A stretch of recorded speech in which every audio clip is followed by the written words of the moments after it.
Hello students, आज हम लोग क्लास 8 का एक्सरसाइज सॉल्व करेंगे। क्लास 8 में साइंस का जो फर्स्ट चैप्टर है क्रॉप प्रोडक्शन एंड मैनेजमेंट, इसको टोटली पढ़ा करके ख़त्म कर दिया गया है। हर एक टॉपिक के बारे में आप लोग को समझा दिया गया है। अब इसका एक्सरसाइज सॉल्व किया जाएगा। तो एक्सरसाइज में फर्स्ट क्वेश्चन है मल्टीपल चॉइस टाइप क्वेश्चन, यानी एक क्वेश्चन रहेंगे और उनके 4 आंसर हैं। उस 4 आंसर में से कोई एक ही सही रहेगा। आइए इसको देखते हैं। First question, which are the following is not a rabi crop. इनमें से हमें बताना है कौन सा रबी क्रॉप नहीं है।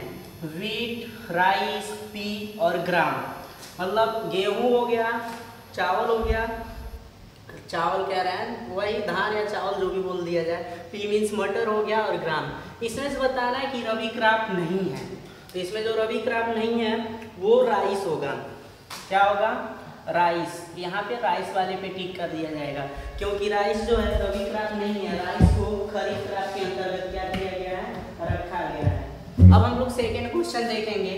विच of the following are group under cereals. किसको अनाज की कैटेगरी में रखा गया है? बाजरा है, पीच है, टोमेटो है, एप्पल। इसमें पीच, टोमेटो और जो एप्पल हैं इनको फ्रूट की कैटेगरी में रखा गया है। सिर्फ बाजरा को ही सीरियल की कैटेगरी में, मतलब अनाज की कैटेगरी में रखा गया है। तो बाजरा यहाँ पे सही हो जाएगा। The process of beating out of the grain from the crop is called, यानी इसका कहने का मतलब है कि पेड़ पौधों से अनाज को निकालने की प्रक्रिया को किसके नाम से जाना जाता है? तो इसको यहाँ पे दिया है विनोइंग। विनोइंग तो ये क्रिया है जिससे हम लोग फसलों में से घास उसको निकालते हैं। मैन्योरिंग का मतलब होता है उसमें खाद उर्वरक मिलाना, ह्यूमस मिलाना। इरिगेशन का मतलब होता है सिंचाई। और थ्रेसिंग का ही मतलब होता है कि पेड़ पौधों से अनाज को क्या किया जाता है? अलग किया जाता है। अब 4 क्वेश्चन देखा जाएगा। विच of the following is not the traditional method of irrigation, यानी सिंचाई का जो पारंपरिक तरीका इसमें से कौन नहीं है? इसमें राहत दिया है, ड्रिप इरिगेशन दिया है, ढेकुली दिया है, चेन सिस्टम। तो इसमें राहत, ढेकुली और जो चेन सिस्टम है ये ट्रेडिशनल है, जबकि ये ड्रिप इरिगेशन जो है ये ट्रेडिशनल नहीं है। यही वाला ऑप्शन क्या हो जाएगा? सही हो जाएगा। Which of the following do not replenish the soil, यानी इसमें से हमें बताना है कि मिट्टी की आपूर्ति इसमें से कौन नहीं करता है। तो इरिगेशन है, सिंचाई हो गया, मैन्योरिंग मतलब ये जितने भी घरेलू खाद होते हैं वो मिलाना हो गया, एडिंग फर्टिलाइजर, ये सब क्या करते हैं? रिप्लेनिश करते हैं, पूर्ति करते हैं। जबकि क्रॉप रोटेशन जो होता है ये नहीं, उसका जो सॉइल का रिप्लेनिश नहीं करता है। तो इसमें जो क्रॉप रोटेशन है यही सही हो जाएगा। उसके बाद यहाँ पे 6 दिया है, it is use to scare away birds in the fields, यानी इनमें से किसका यूज किया जाता है कि खेतों से जितने भी पंछियाँ होती हैं उनको भगाने के लिए किसका यूज किया जाता है? फर्स्ट दिया है गन, सेकेंड दिया है ट्री, थर्ड दिया है स्केयर क्रो और फोर्थ दिया है बो एंड एरो। तो इसमें बो एंड एरो और ट्री और गन का यूज नहीं किया जाता है। स्केयर क्रो, यहाँ स्केयर क्रो का मतलब है पुतला की तरह खेतों में बना करके उसमें खेत में सेट कर देते हैं, उसी को स्केयर क्रो के नाम से जाना जाता है। इसको गाँव की भाषा में लोग धोखा के नाम से भी इसको क्या करते हैं? जानते हैं। 7 दिया है the cutting down the mature crop is called, यानी जब खेत में फसल एकदम पक करके तैयार हो जाता है तो उसको काटने की क्रिया को क्या कहा जाता है? तो वीडिंग दिया है, हार्वेस्टिंग दिया है, थ्रेसिंग दिया, नन ऑफ दिस। तो इसको काटने की क्रिया को हार्वेस्टिंग के नाम से क्या किया जाता है? जाना जाता है। अब इसमें बी दिया है मैच द फॉलोइंग। ये जब आप लोग को क्वेश्चन मिलेगा तो ये सब इधर उधर रहेगा, हम जिसका सही है उसके सामने ही कर दी है कि देखने में अच्छा लगे। तो देखिए रबी क्रॉप पूछ रहा है, इनमें से रबी क्रॉप कौन होगा?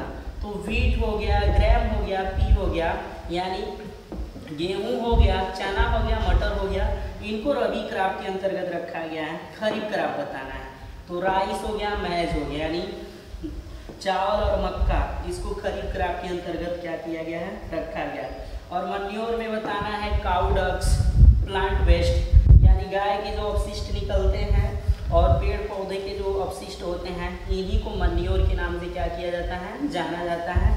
ये हमारे मिट्टी में क्या करते हैं? न्यूट्रिएंट्स की कमी को पूरा करने का कार्य करते हैं। और यहाँ पे फर्टिलाइजर दिया है। फर्टिलाइजर मतलब उर्वरक।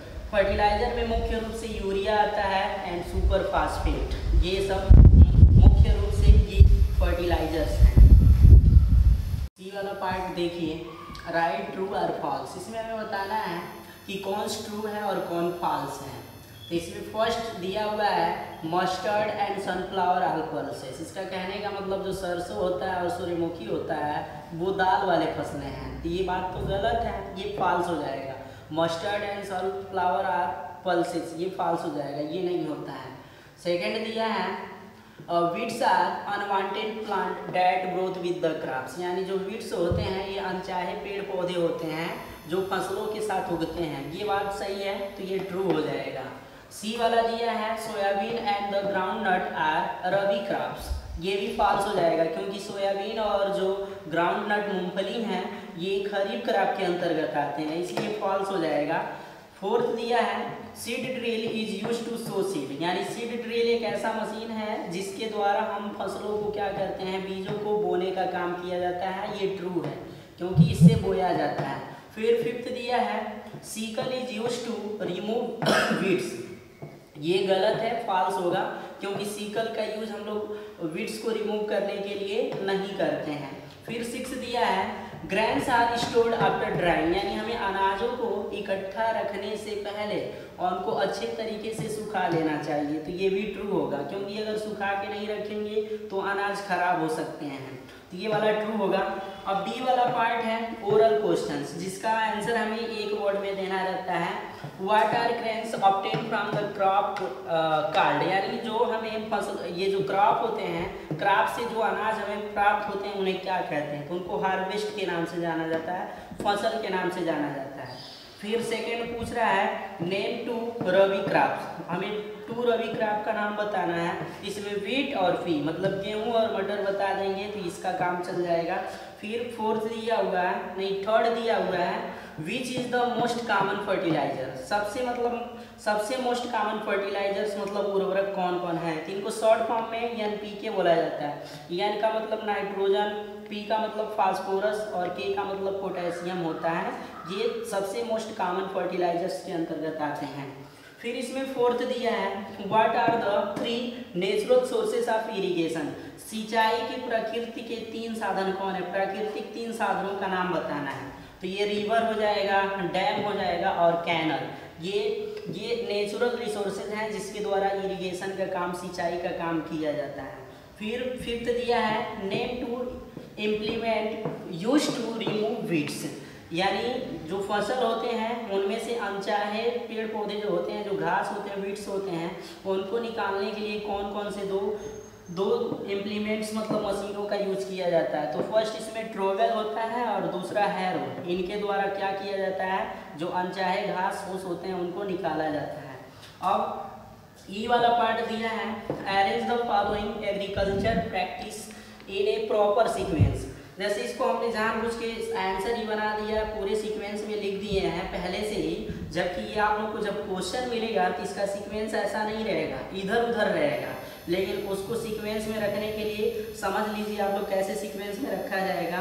तो सबसे पहले क्या किया जाता है, किसी भी क्रॉप को अगर लगाने से पहले सबसे पहले मिट्टी की तैयारी की जाती है, सॉइल प्रिपरेशन किया जाता है। जब मिट्टी तैयार हो जाती है तो उसमें बीज को बोया जाता है, सोइंग ऑफ सीड। उसके बाद जब बीज बो दिया जाता है तो उसके ही साथ साथ क्या किया जाता है, उसमें उर्वरक और ये मैन्योर और फर्टिलाइजर्स को मिलाया जाता है, जिससे मिट्टी की जो पोषक तत्व हैं वो बने रहें। जब इतना कर लिया जाता है तो फोर्थ नंबर पे इरिगेशन आता है, इरिगेशन मतलब सिंचाई किया जाता है।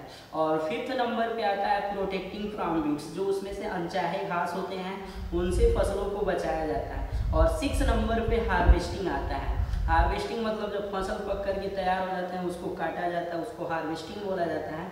और लास्ट में हार्वेस्टिंग से जो भी हमें ग्रेन्स मिलते हैं उनको सुखा करके क्या किया जाता है, इकट्ठा कर लिया जाता है। इस प्रकार एक्सरसाइज में ई पार्ट तक करा दिया गया है, एफ और जी पार्ट जो बचे हुए हैं उनको नेक्स्ट वीडियो में बताया जाएगा।